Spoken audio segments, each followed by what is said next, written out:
Stacy McCall, and Suzie's 47-year-old mother, Sherrill Levitt. The three had last been seen alive just hours earlier, following what should have been an ordinary high school graduation celebration. By all appearances, they returned home safely. They parked their cars, they went inside.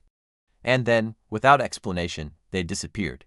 What makes this case uniquely disturbing is not only the number of people involved, but the environment they vanished from. This was not a remote area. It was not an abandoned building or a dangerous neighborhood. It was a lived-in home, in a familiar community, with neighbors nearby. The absence of violence inside the house suggested something far more unsettling than chaos: control. When friends arrived later that morning, expecting to meet up and continue celebrating, they found the house strangely quiet. The television was on, the front door was unlocked. Personal belongings, including purses, money, cigarettes, and car keys, were still inside. The family dog was there, calm and unharmed. Nothing appeared stolen, nothing appeared broken. And yet, the three women were nowhere to be found. As hours passed and concern turned into alarm, police were called. Investigators entered a scene that offered almost no guidance. There were no clear starting points, no obvious timeline gaps, and no witnesses who could say exactly when or how the women left the house. One of the few clues that might have existed, a message left on the home's answering machine, had already been erased before anyone realized its importance. From the very beginning, the case resisted logic. Three people do not simply disappear together without leaving evidence behind. Someone had to be responsible, someone had to know something. But despite decades of investigation, countless tips, and sustained public interest, the fate of the Springfield Three remains unknown. This is a story defined not by what investigators found, but by what they didn't. And it begins in a quiet house on a summer night, where everything seemed normal until it wasn't, before they became known collectively as the Springfield Three. Suzie Streeter, Stacy McCall, and Sherrill Levitt were living ordinary lives shaped by family, friendships, and routine. Understanding who they were, how they related to one another, and what their daily world looked like is essential to understanding why their disappearance remains so difficult to explain. Suzie Streeter was 19 years old in the summer of 1992. She was a recent high school graduate, described by friends as social, energetic, and close to her peer group. Like many young adults at that stage of life, she stood at a point of transition, no longer a child, not yet fully settled into adulthood. She had plans, relationships, and the expectation that the future was open and unfolding. She lived with her mother, Sherrill, in a small house on Delmar Street, a home that reflected a modest but stable life. Stacy McCall, 18, was Suzie's close friend. She was also a recent graduate, known for her reliability and strong family connections. On the night before the disappearance, Stacy had planned to stay at another friend's house after graduation festivities, but those plans changed late in the evening. Concerned about imposing or unsure of the arrangements, she chose instead to stay with Suzie. It was a spontaneous, ordinary decision, one that thousands of teenagers make without consequence every year. In this case, it would unknowingly place her at the center of a mystery that would follow her name for decades. Sherrill Levitt, 47, was Suzie's mother and the oldest of the three. She was described as independent, private, and careful.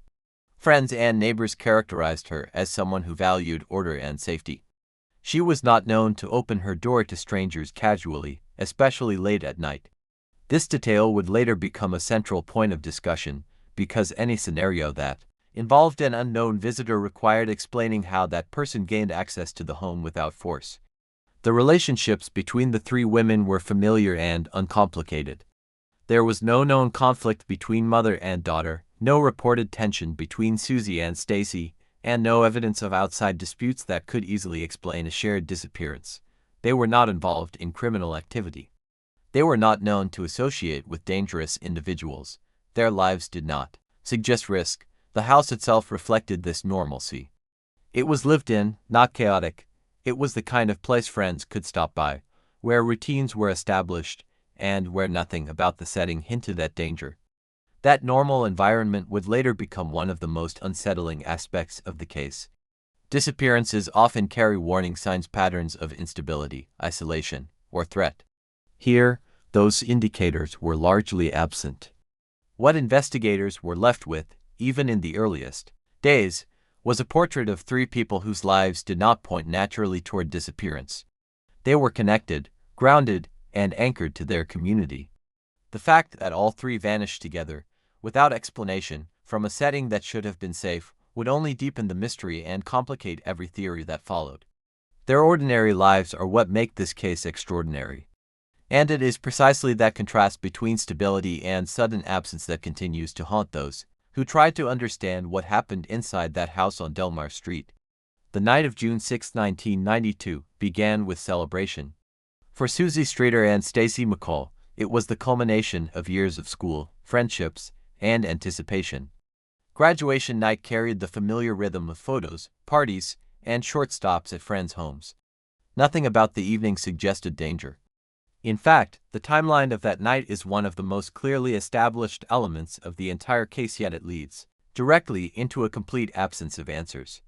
After the graduation ceremony, Suzie and Stacy moved between gatherings, spending time with friends and classmates as many newly graduated teenagers do. Witnesses later confirmed seeing both girls in good spirits. There were no reports of arguments, fear, or unusual behavior. Alcohol and drugs were not believed to be significant factors. The night unfolded as expected: busy, social, and ultimately uneventful. Originally, Stacy planned to stay overnight at a friend's house. However, late in the evening, concerns about overcrowding or inconvenience caused her to reconsider. Wanting to avoid disturbing anyone, she decided instead to stay with Suzie at her home on Delmar Street. This decision was made casually, without planning, and without any sense that it carried risk. It was a normal choice, rooted in courtesy rather than necessity. Sometime after 2 a.m., Suzie and Stacy returned to the Sherrill Levitt home. Neighbors later reported hearing the sound of a car pulling into the driveway, followed by doors closing. Nothing else stood out: no raised voices, no signs of distress. Inside the house, Sherrill Levitt was believed to be asleep. The girls parked, went inside, and settled in for the night. What happened next is the most critical and most elusive moment in the case. At some point between the early morning hours and mid-morning, all three women left the house. Whether they left voluntarily, under coercion, or were removed by force remains unknown. The lack of disturbance suggests that whoever initiated their departure exercised control, either through authority, deception, or intimidation that did not require violence. By mid-morning on June 7th, friends arrived at the house expecting to meet Suzie and Stacy. They found the front door unlocked. The television was on. The house appeared undisturbed. Personal belongings remained inside, including purses, money, identification, and car keys, items people rarely leave behind intentionally. The family dog was present and calm, showing no signs of stress or aggression. One detail would later stand out with particular significance: the answering machine. Friends reported hearing a message on it, described as strange or inappropriate, but before investigators were called, the message was accidentally erased. Whatever information it may have contained was lost forever. This moment, small at the time, would become one of the most painful missed opportunities in the investigation. When police arrived, they were confronted with a scene that offered almost nothing to work with. No blood, no forced entry, no obvious clues. The house did not resemble a crime scene because, in many ways, it was not one, at least not in the traditional sense. And that absence of evidence would define the investigation from that point forward. The final night of the Springfield 3 ends not with a known event, but with silence. Three people returned home safely after a celebration and then vanished without leaving behind an explanation. By the time concern turned into alarm on the morning of June 7, 1992, the house on Delmar Street had already been entered, examined, and unintentionally altered by well-meaning friends. What they encountered felt wrong, but not immediately catastrophic. The home looked lived in, quiet, and strangely normal. That sense of normalcy delayed the realization that a crime or something equally serious may have occurred. Friends arriving at the house noticed that the front door was unlocked. Inside, the television was still on. Personal belongings were scattered in places where they had likely been left the night before. Purses belonging to Suzie and Sherrill were found inside, containing money, identification, and cigarettes. Car keys were still present. None of the items that people typically take when leaving voluntarily were missing. These details, though subtle, were deeply significant. They suggested that whatever caused the women to leave the house was sudden, unexpected, or forced. Despite the growing unease, the situation was not immediately treated as a crime scene. Friends moved through the house, checked rooms, used the bathroom, and attempted to gather information. In doing so, they unintentionally compromised potential evidence. Fingerprints may have been disturbed, footprints were erased.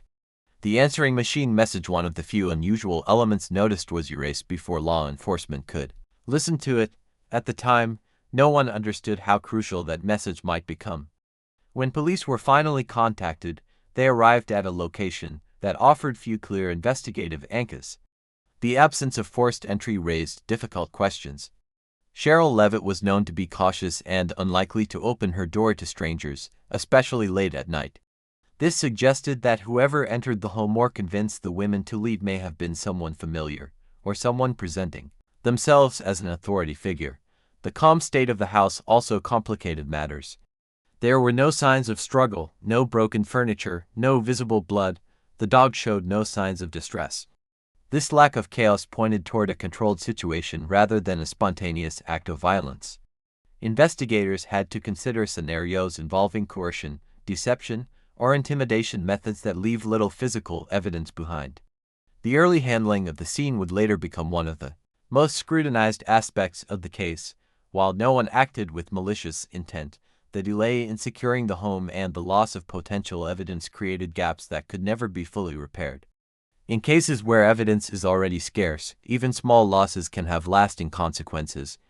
From the outset, investigators were forced to work backward from absence rather than action.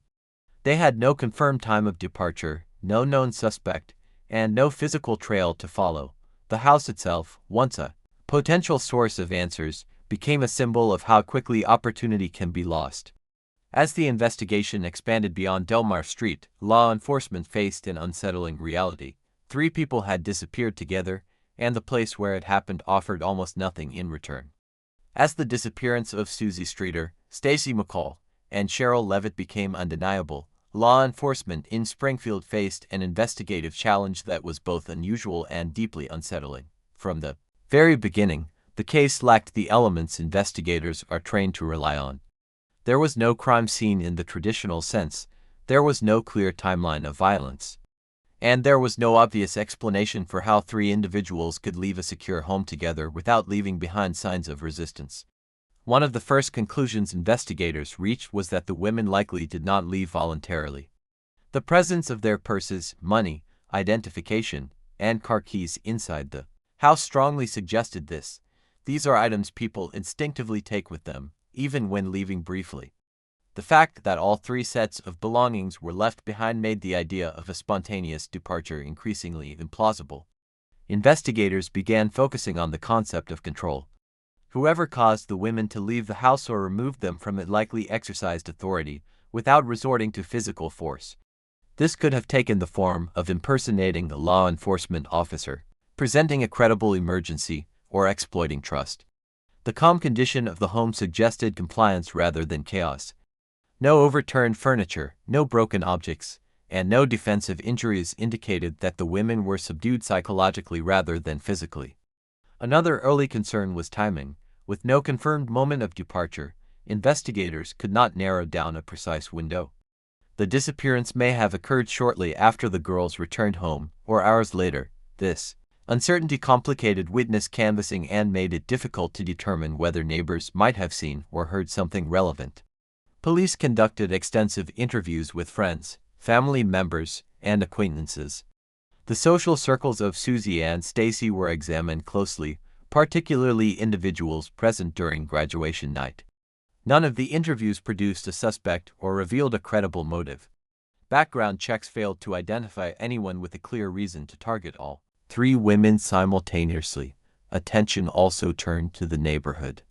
Investigators canvassed nearby homes, looking for reports of unusual activity, unfamiliar vehicles, or late-night disturbances. While some residents recalled minor noises or cars passing through, nothing stood out as definitively suspicious.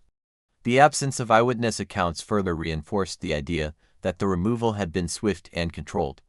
As days turned into weeks, pressure mounted, media coverage intensified. Bringing national attention to the case, tips poured in from across the country. While many leads were investigated, most proved unreliable or impossible to verify. Each false lead consumed time and resources, further complicating an already fragile investigation. The challenge investigators faced was not a lack of effort, but a lack of traction. Without physical evidence, without a crime scene to reconstruct, and without a reliable timeline, every theory rested on inference rather than proof. The case required patience, restraint, and an acceptance of uncertainty, qualities that are difficult to maintain in the face of public demand for answers. From the outset, the Springfield 3 investigation demonstrated how crimes involving psychological control can leave almost no trace. It was a reminder that absence itself can be evidence and that sometimes the most dangerous situations are the quietest ones. As the investigation continued, it became increasingly clear that the first hours after the disappearance had been compromised in ways that could never be fully undone. Unlike a secured crime scene, the Levitt home was unintentionally contaminated almost immediately. Friends, relatives, and concerned neighbors entered the house freely before law enforcement fully understood the gravity of the situation. Phones were used, surfaces were touched, and items were moved, all with good intentions, but with irreversible consequences. One of the most significant losses involved the answering machine message. Friends reported that a strange voicemail had been discovered and then accidentally erased before it could be preserved or analyzed. The message was described as vague and possibly threatening, but no recording exists. This single error became one of the most haunting elements of the case, as it represented a rare direct communication connected to the disappearance, one that could have provided voice analysis, background noise, or linguistic clues. Investigators later acknowledged that the early assumption of a voluntary absence delayed the application of stricter protocols. Because there were no visible signs of violence, the situation was not initially treated with the urgency of an abduction.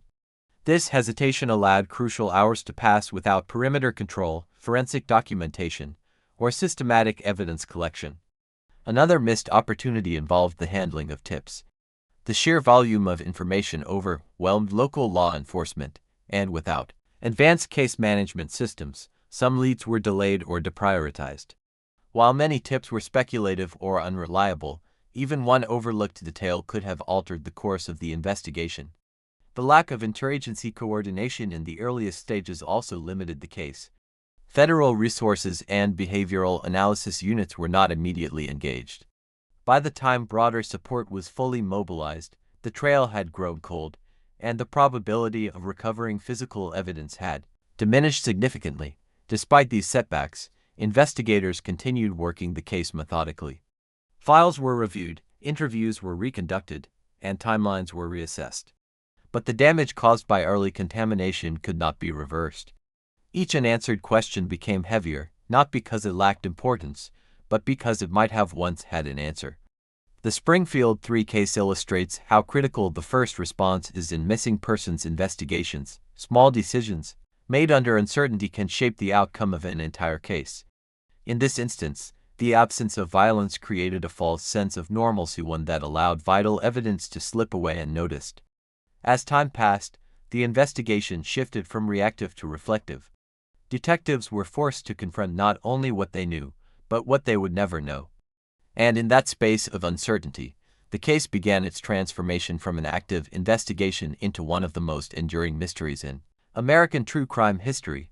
As the case entered its later stages, attention gradually shifted from physical evidence to behavioral patterns, personal relationships, and theoretical reconstruction. With no bodies, no confirmed crime scene, and no verified suspect, investigators and the public alike began searching for meaning in fragments, small details that might suggest motive, opportunity, or intent. Over the years, several persons of interest emerged, though none were ever formally charged. Some were connected through proximity, others through criminal history, and a few through nothing more than coincidence amplified by speculation. Law enforcement consistently emphasized that these individuals were not suspects in a legal sense, but rather points of inquiry within an unresolved case. Even so, Their names became inseparable from public discussion of the Springfield Three. One recurring theory involved the possibility of a targeted abduction. This hypothesis suggests that one of the women may have been the intended victim, with the others taken simply because they were present. Supporters of this theory point to the absence of forced entry and the calm appearance of the home, implying that the victims may have known or trusted the person who came to the door. If true, this would explain why no signs of struggle were immediately visible.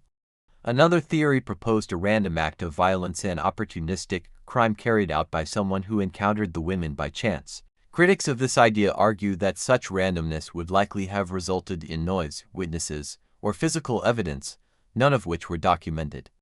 Still, the possibility could not be fully dismissed, particularly given the lack of definitive information. Some investigators explored the potential involvement of organized criminal activity, though no concrete evidence ever substantiated this angle. Others examined connections to known offenders in the region at the time, including individuals later convicted of violent crimes.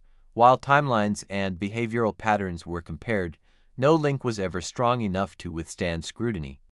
The role of media coverage further complicated public perception.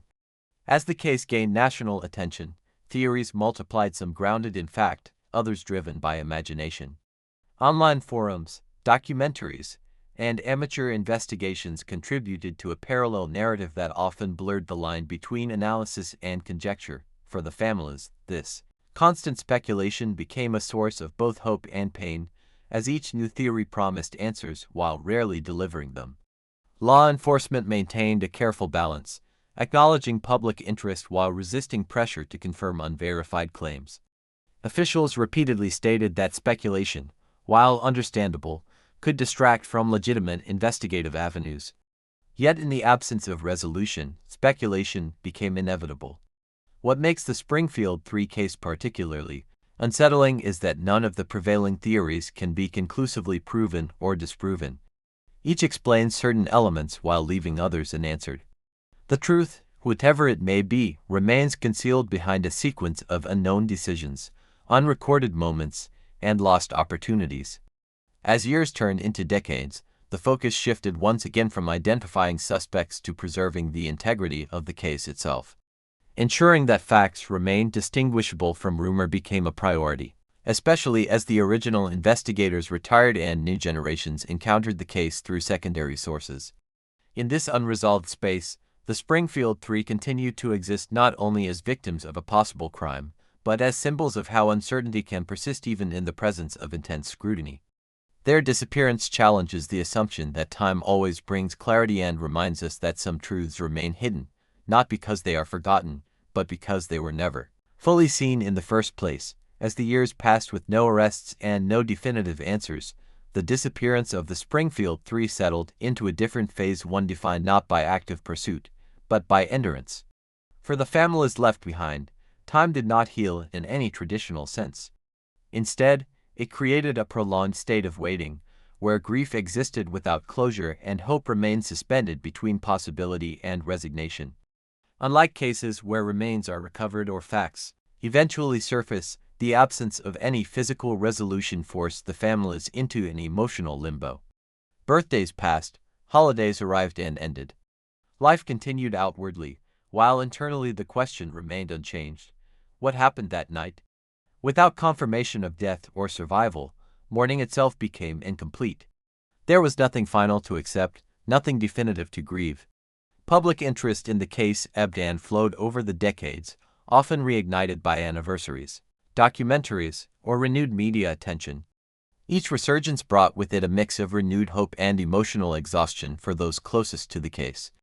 While awareness kept the story alive, it also reopened wounds that had never fully closed. Law enforcement agencies periodically revisited the investigation, reviewing old evidence, re-interviewing witnesses, and evaluating new tips that continued to arrive even years later. Advances in forensic science offered occasional optimism, but the fundamental problem remained unchanged. Without physical evidence preserved from the original scene, modern techniques had little material to work with. Despite this, the case was never officially closed. It remained active in name, sustained by the belief that someone, somewhere, knew something. Investigators emphasize that time does not erase guilt, and that information withheld for decades can still hold value. This stance reinforced the idea that resolution, while unlikely, was not impossible. The endurance of the Springfield 3 case also reflects a broader cultural phenomenon.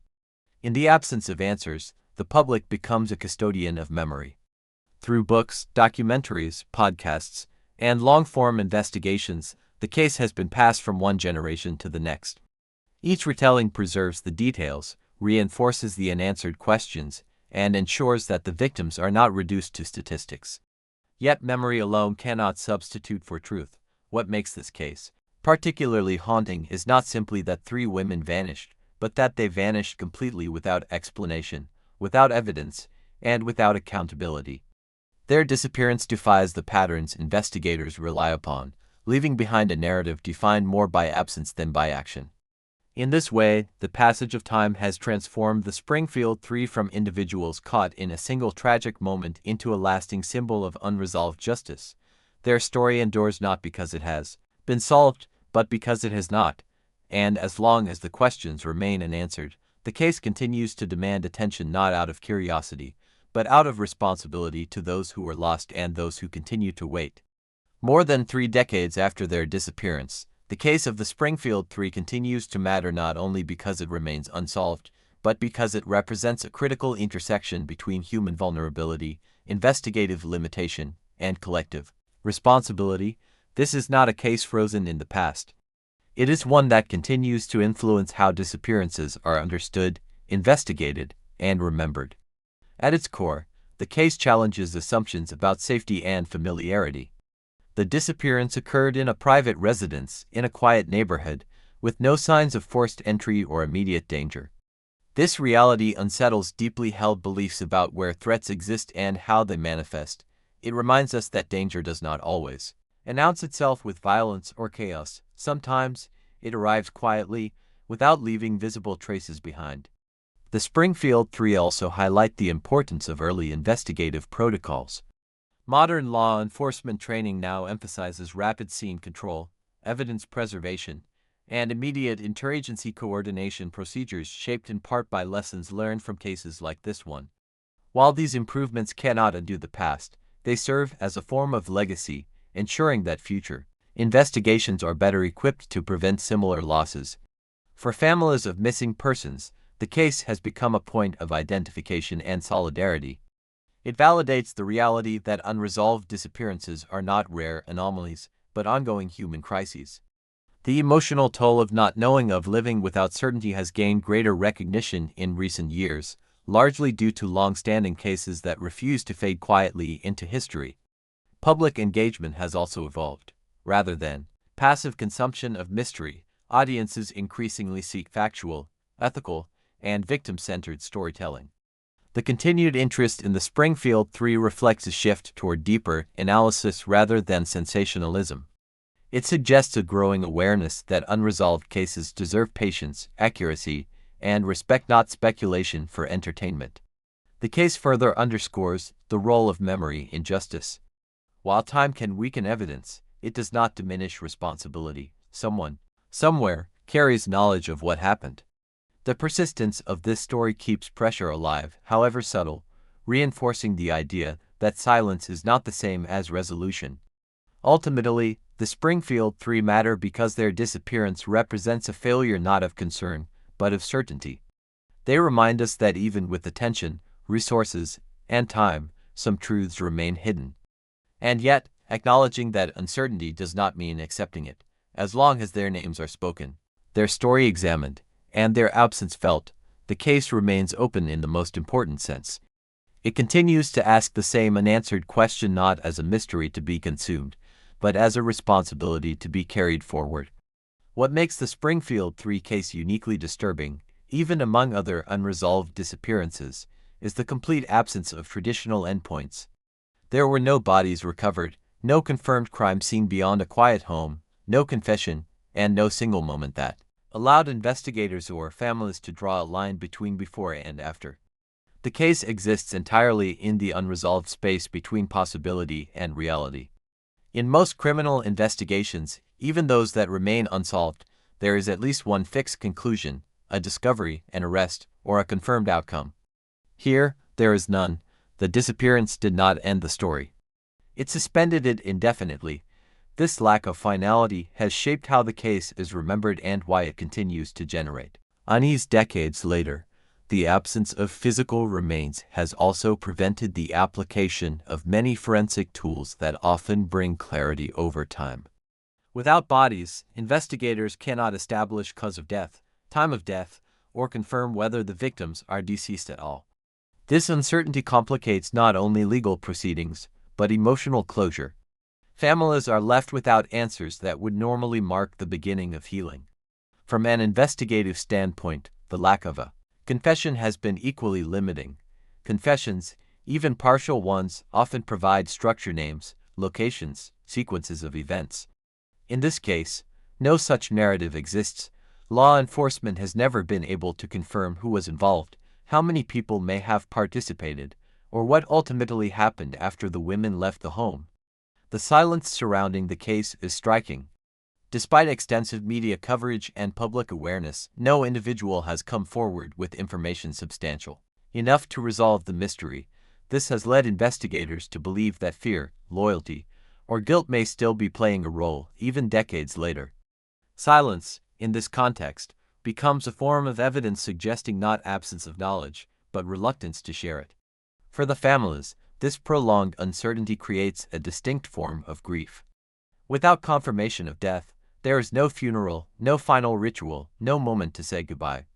Instead, grief exists in fragments, resurfacing with each anniversary, each new documentary, each reminder that the question remains unanswered. The broader impact of this kind of unresolved case extends beyond the individuals involved. It shapes public trust in systems designed to protect and resolve.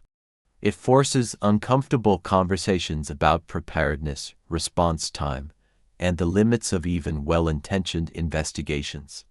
It also challenges the notion that every mystery is solvable given enough time. And yet, the absence of closure does not equate to absence of meaning.